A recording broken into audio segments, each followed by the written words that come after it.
Magluto tayo ng bopis. Ayan ang ating mga ingredients. Tomato sauce, Torch patis, magic sarap, oyster sauce, sibuyas, bawang, luya, red bell pepper, carrot, saka kalamansi.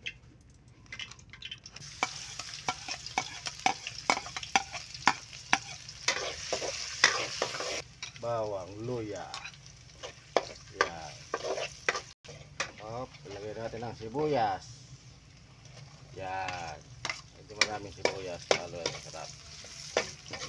Ilagay natin ang Lawrence patis. Yan. Ilagay natin ang bagat puso ng baboy. Masarap na bopis yan. Ilagay natin ang paminta.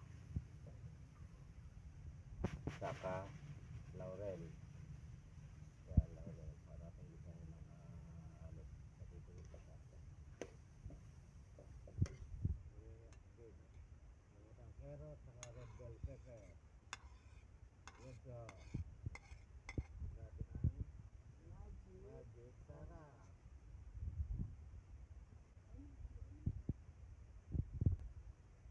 Lagyan natin ang oyster sauce.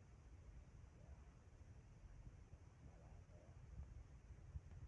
Lagyan natin ang kalamansi.